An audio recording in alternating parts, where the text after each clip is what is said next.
I'm moving 1,000 miles away and can't leave my past behind. So we just finished up our fourth step. In that retrospect, I had a memory of kind of getting bullied when I was younger on a rugby pitch in England, and how that impacted kind of my brain still at 37.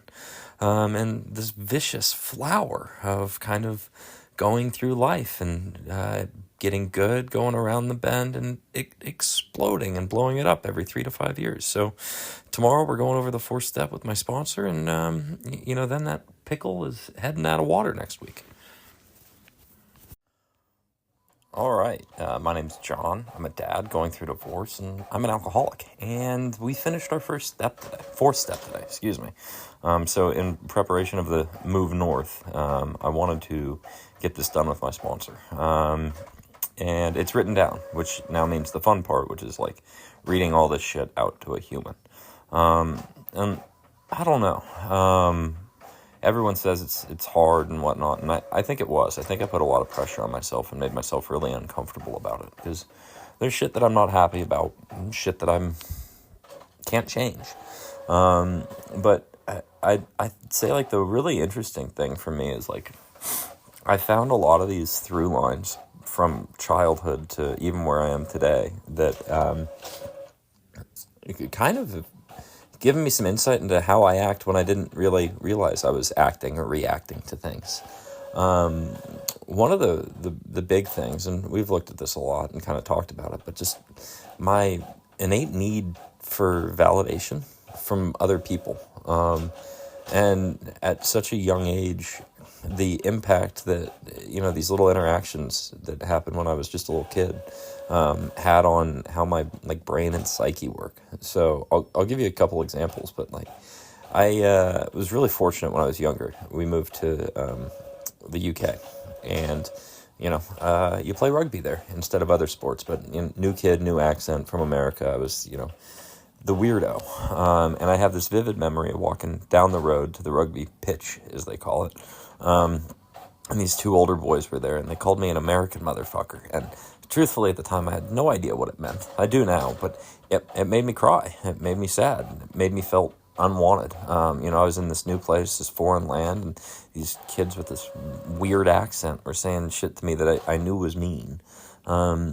And I, if I remember correctly, I told on them, and they got in trouble. And at that school, it was like, if you've ever seen Harry Potter, but it was kind of like Hogwarts, but we had these little scorebooks that you kept with you, and when you had good things happen, they gave you points and whatnot. So their team got points off. I was the emus, of course, and we didn't win that much, because some of our boys were bad boys. But as I'm going through the fourth step, there's more things like that. And how I look at relationships and whatnot, and what I need and what I want from them. And the really interesting thing is, especially when I'm drinking or using, I pull back, I withdraw, I isolate, but I also have this urge and need at the same time to get appreciation and validation. And how the hell are you going to get that from anyone if all you're doing in your life is running away and hiding?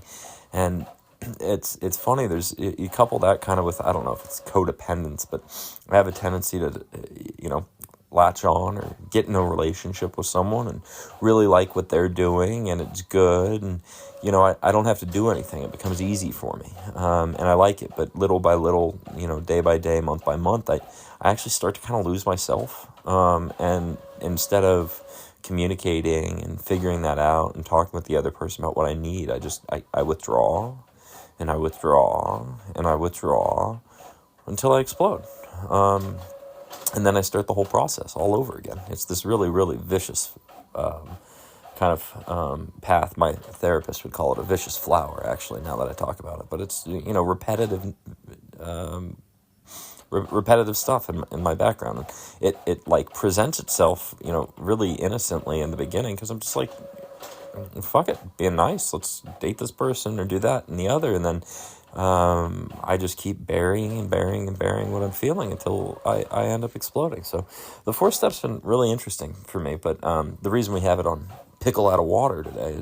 I've written it. I'm sure there's more that I can add to it. It'll never be complete, but I'm going to do it with my sponsor in the next couple days. But then I have to revisit this with my, when I get a new sponsor up north. So thought you guys might appreciate kind of how this journey through it went. And then as we kind of get a new sponsor and work through that process again, I'm going to share that with you. So thanks for listening.